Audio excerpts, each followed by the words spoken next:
Alhamdulillah alladzi 'allama bil qalam 'allama al-insana ma lam ya'lam. Wassalatu wassalamu ala asyrafil anam sayyidina Muhammadin sallallahu alaihi wasallam wa ala alihi wa sahabatihi wa atba'ihi al-kiram wa ba'd. Subhanaka la ilma lana illa ma 'allamtana innaka antal alimul hakim. Allahumma 'allimna ilma ma yanfa'una wa anfa'na bima 'allamtana wa zidna ilman nafi'a wa amalan salihan wa rizqan thayyiban. Allahumma inna na'udzubika min 'ilmin la yanfa' wa min qalbin la yakhsha wa min nafsin la tashba' wa min du'a'in la yusma' wa min ha'ula'il arba'. Allahumma ij'alna min alladhina yastami'una al-qawla fayattabi'una ahsana. Wa sallallahu ala sayyidina maulana Muhammad wa ala alihi wa sahbihi wa barik wa sallim tasliman katsira walhamdulillahi rabbil alamin. Abna'i at-talabah, banati at-talibat, al-a'izzatu fillah. Subuh hari ini kita manfaatkan waktu untuk melanjutkan pengajian kita yang biasanya diantarkan oleh Al-Mukarram Andra Guruta. Mungkin beliau sementara di luar daerah untuk melayani umat sampai malam ini beliau bersama dengan kita. Kita doakan semoga beliau senantiasa dalam lindungan yang Maha Kuasa. Kalau pertemuan selanjutnya ini kita akan lihat lanjutan pertemuan yang lalu tentang hikmatut tasyri' fi al-qurban. Hikmah disyariatkannya ibadah kurban untuk umat Rasulullah. Ya, kita sudah melihat hikmah yang pertama adalah kafaratus sayyi'at. Ya, kurban itu adalah mesin pencuci dosa. Yang kedua, ya, saqalal hasanat. Kurban itu adalah memperberat timbangan kebaikan nanti di hari kemudian, atau mesin pencetak amal. Jadi di samping mesin pencuci dosa, juga mesin pencetak amal yang akan meringankan timbangan keburukan seorang hamba dan memperberat timbangan kebaikan seorang hamba di hari kemudian kelak. Pada yaumul mizan, hari ditimbangnya amal kebaikan dan keburukan setiap manusia. Yang ketiga, ini juga sudah kita ulas, at-taqarrubu ilallah wa ilan nas. Ya, mendekatkan diri kepada Yang Maha Kuasa dan kepada sesama manusia. Ini dipahami secara etimologi bahwa kurban itu dari kata karuba, ya kurubu, kurban wa kurbanan, artinya ya, mendekat atau kedekatan, ya, dekat kepada Allah, dekat kepada sesama. Karena kurban itu adalah ibadah. Ibadah itu jalinan silaturahim antara seorang hamba dengan Tuhannya. Jadi ketika seorang hamba beribadah, itu menjalin hubungan baik kepada Tuhannya, meningkatkan karir kehambaannya. Nah, itulah arti kurban, yang artinya dekat.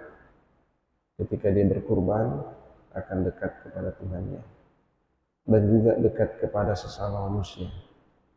Oleh karena kurban ini, ya, didistribusi kepada sesama manusia. Wa at'imul ba'isal faqir wa at'imul qani'a wal mu'tar.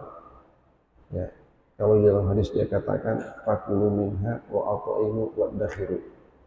Ya, malah ya, untuk keluarga yang berkurban, ya, bagiannya lebih sedikit. Ya, sedapat mungkin jangan lewat dari sepertiga. Kalau Rasulullah itu mengambil sedikit saja, hatinya saja yang diambil. Selebihnya beliau sedekahkan. Jadi lebih dari 2/3 sebaiknya disedekahkan. Ya, minimal 2/3, maksimal 1/3 untuk keluarga yang berkurban. Ya, 1/3 ini ukuran maksimal. Ya, dipahami dari hadis fakulu minha wa ataimu wa dakhilu. Kurang dari 1/3 itu lebih baik. Semakin sedikit diambil semakin baik. Karena itu artinya semakin banyak disedekahkan. Ya, semakin banyak disedekahkan. Lalu Rasulullah mewanti-wanti jangan sampai nanti orang yang berkorban itu ada sehelai bulu-bulunya yang tidak dimakan atau tidak disedekahkan. Ya, bulu-bulu kan tidak mungkin dimakan. Tapi maksudnya di sini ya Rasul melarang jangan sampai ada yang dijual atau dijadikan upah ya, oleh pihak yang berkurban. Ya. Kekeliruan yang sering terjadi, nah ini tradisi. Ya, ketika menyembelih hewan kurban, ya kepalanya itu adalah upah bagi si penyembelih, kulitnya itu upah bagi yang menguliti. Ya, ini sedapat mungkin dihindari, karena kapan ada yang jadi upah ataukah ada yang dijual, maka itu kurang dari 1 ekor. Kalau kurang dari 1 ekor bukan kurban namanya. Ya, mesti utuh, ya, utuh. Peruntukannya itu hanya 3. Fakulu minha wa ataimu wa dakhilu. Tidak ada menyebutkan dijual atau dijadikan upah. Jadi untuk menteknisi ini supaya kita tidak terjebak dalam 2 hal yang menjadi larangan kurban ini adalah ketika engkau mewakilkan penyembelihan kurban kepada seseorang yang alim, yang ahli penyembelih, nah, maka siapkanlah upah yang lain, jangan diambil dari hewan kurbannya. Boleh saja kepala itu miliknya, tapi itu pemberi bukan upah. Yang upahnya itu amplop, ya, kasih amplop, ini amplop. Kepalanya pemberian. Nah, begitu juga nanti yang menguliti itu, ini upah menguliti, kulitnya pemberian. Nah, jadi tetap diberikan kepadanya kulitnya, tapi bukan sebagai upahnya, tapi sebagai pemberian, bagian dari wa ataimu. Ya. Nah, sekalipun tidak mungkin dia makan kulitnya ya.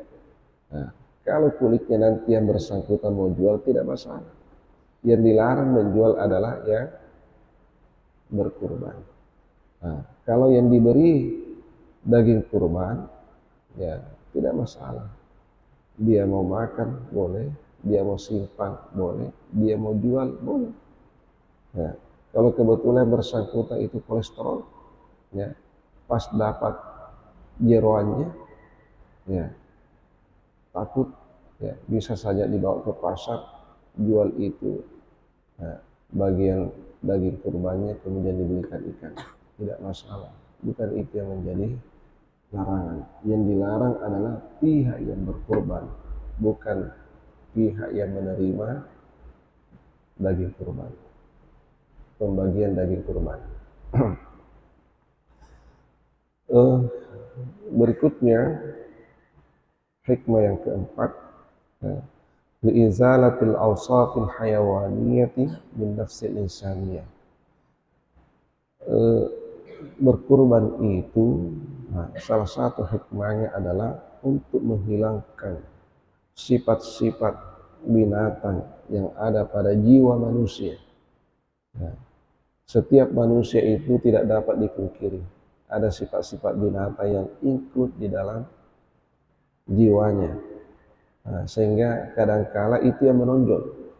Jadi ini tidak bisa dipungkiri secara realita, ada manusia yang face-nya manusia tapi kelakuannya binatang. Itu ada. Ya. tahu tapana olo-olo ampena, ya, tahu tapana olo-olo ampena. Itu kadang, dan itu memang fakta. Dan mungkin juga diri kita sesekali sifat-sifat binatang itu muncul, disadari atau tidak. Ya. Kalau itu yang mendominasi seorang hamba, maka pasti jatuh martabatnya. Ya. Sebagai manusia dia mulia, tapi sebagai binatang dia hina, lebih hina daripada binatang. Kalau binatang bersifat binatang, memang sifatnya. Tapi kalau manusia bersifat binatang, turun derajatnya drastis. Coba, kalau kambing masuk di pagar, makan tanaman, aib tidak itu? Hah? Aib tidak itu? Tidak tahu. Dia mengatakan, ini kambing ini kurang ajar ini. Padahal ya, kambing itu, ya, itu bagian dari tabiatnya itu. Tidak ada kambing itu minta izin dulu kepada yang punya kebun baru masuk. Tidak, langsung saja masuk. Karena tidak ada aturan bagi kambing seperti itu. Jadi kalau kambing masuk di kebun orang makan tanaman, bukan pelanggaran bagi kambing, pelanggaran bagi yang mengembala kambing. Pengembalanya dicari, ya. Tidak usah kambingnya yang dihakimi. Nah, tapi kalau pengembalanya yang masuk di dalam pagarnya orang, ambil mandike semangka, tidak meminta kepada yang punya, aib tidak itu? Aib tidak? Nah, kalau ini kau bilang kurang ajar boleh. Nah, ini kurang ajarnya pengembala kambing ini, persis kambingnya masuk-masuk tidak minta-minta.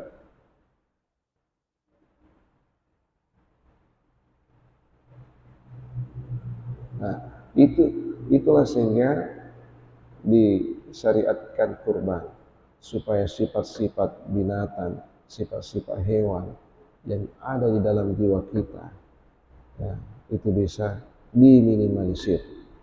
Karena untuk menghilangkan sama sekali itu susah, ya, susah. Itu bagian dari tabiat kita. Nah, jadi supaya itu tidak mendominasi di dalam diri kita, maka berkurbanlah. Ya, semoga Allah menghilangkan sebagian, ya, sifat-sifat binatang di dalam diri kita seiring dengan hilangnya nyawa hewan kurban yang disembelih. Nah, kita sembelih itu, sembelih, ya, sifat-sifat binatang yang ada di dalam diri kita. Dengan demikian, ya, status kita sebagai manusia semakin bisa terjaga martabatnya, sehingga kemuliaan kita itu bisa dipertahankan. Nilainya manusia itu adalah martabatnya. Kalau martabatnya itu hancur, maka hancurlah nilainya. Nah, sehingga jatuh pada status yang lebih hina daripada binatang.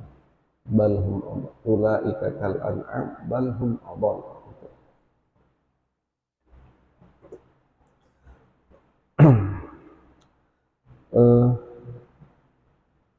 Itu yang keempat. Yang kelima, ya, jadi kurban itu jelmaan dari asyukru lillah ala sa'iri ni'amih, ya, rasa syukur kepada yang Maha Kuasa atas segala nikmat yang dianugerahkan kepada kita selaku hamba. Nah, ini dipahami dari awal surah Al-Kautsar, ya, ketika yang Maha Kuasa ingin menyampaikan informasi kurban kepada hambanya, ya, tidak langsung diperintahkan berkurban, tapi didahului dengan kalimat inna a'tainaka al-kautsar, inna a'tainaka al-kautsar, ya, sesungguhnya kami yang telah menganugerahkan kepada wahai Muhammad al-kautsar.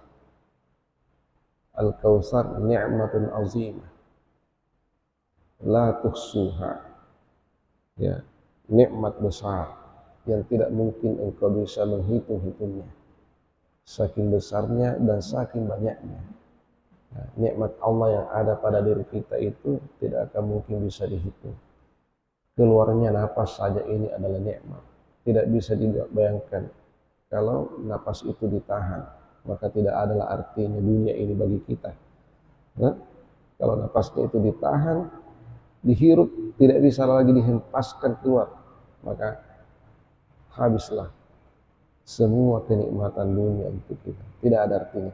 Sekalipun 7 mobilmu, 7 rumahmu, 7 triliun uangmu, tidak ada artinya itu kalau napasmu sudah tersumbat. Nah, jadi sekarang adakah manusia yang mampu menghitungnya berapa kali tarik nafas, hempaskan nafas sepanjang hayatnya?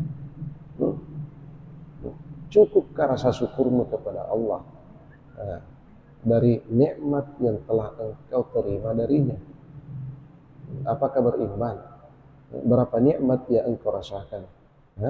Persembahan syukurmu kepadanya itu berapa? Seimbang ke tidak? Coba. Jumlah nafasmu saja tidak mampu engkau menghitungnya. Belum yang lain-lain, detak-detak jantungmu, denyut-denyut nadimu. Kalau semua itu tertahan, maka tidak ada artinya ini. Yang lain. Misalnya urat-urat saraf yang sekian juta konstelasinya itu di dalam tubuh kita. Sedikit saja koslet, maka metabolisme tubuh itu terganggu. Kesehatan terganggu. Orang yang terganggu kesehatannya, maka segala-galanya tidak ada artinya.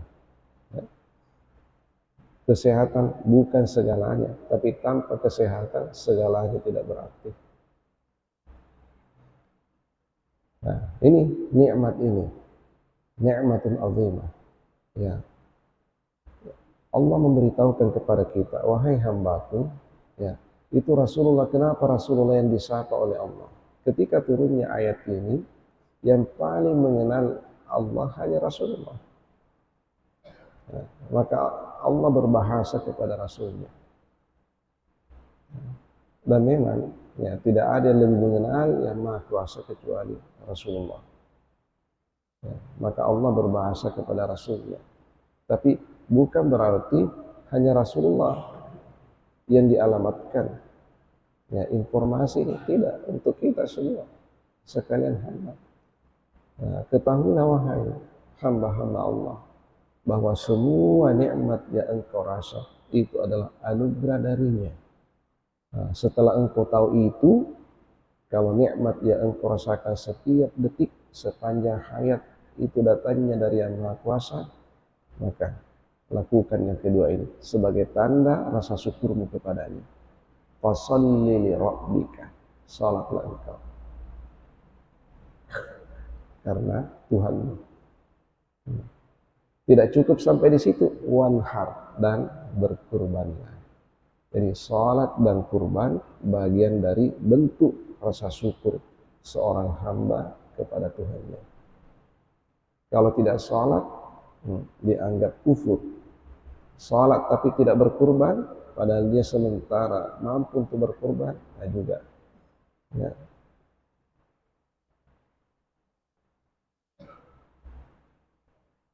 Dianggap ya kufur atas nikmat Allah. Ya. Sekalipun ya jumhur ulama itu berpendapat bahwa hukumnya kurban adalah sunnah muakkadah.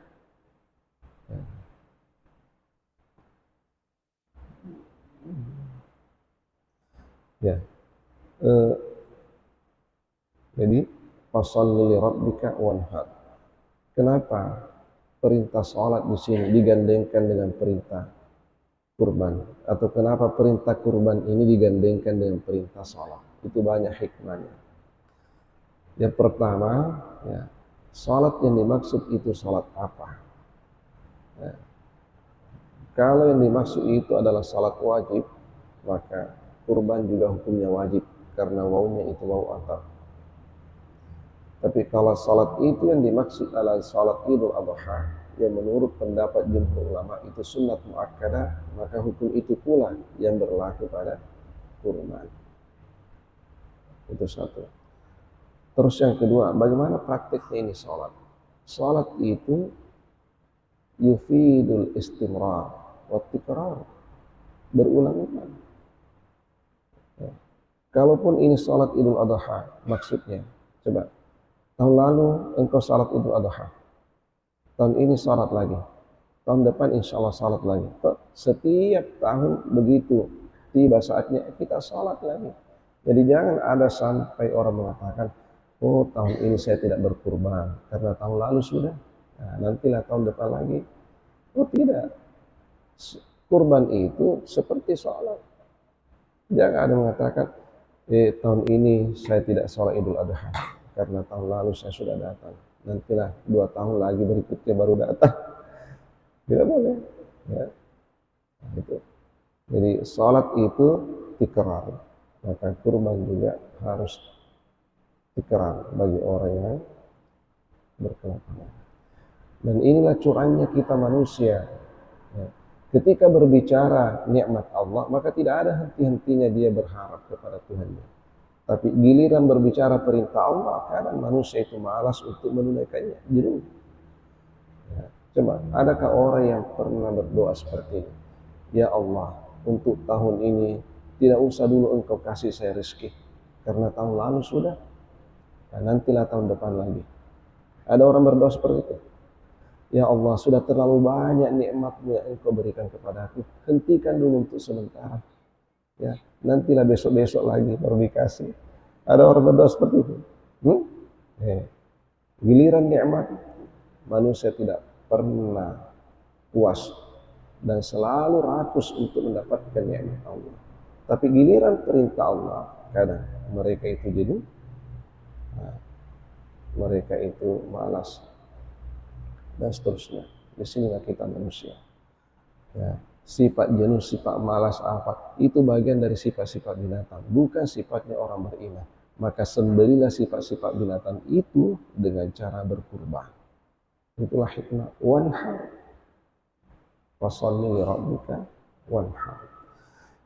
Itu dulu anak-anakku semua. Insyaallah nanti kita akan lanjut lagi hikmah-hikmah berikutnya. Apalagi dan apalagi. Ya, hikmah yang tersirat di balik perintah kurban kepada kita sekalian orang-orang beriman. Wallahu a'lam bishawab. Bismillahirrahmanirrahim. Alhamdulillahi rabbil alamin. Sallallahu ala sayyidina Muhammad wa ala alihi washabbihi ajma'in. Rabbana zidna ilman nafi'an warzuqna fahman sabitan. Allahumma rzuqna fahman nabiyyin wa hifdzal mursalin wa ilhamal malaikatil muqarrabin.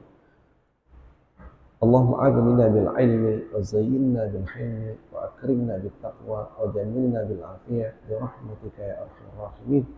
Subhanakallah wa bihamdika nashhadu an la ilaha illa anta astaghfiruka wa atubu ilaik. Subhana rabbika rabbil izzati amma yasifun wa salamun alal mursalin walhamdulillahi rabbil alamin. Wa ma taufiqi illa billah, alaihi tawakkaltu ilaihi unib. Wabillahi taufiq wad da'wah wal irsyad. Assalamualaikum warahmatullahi wabarakatuh.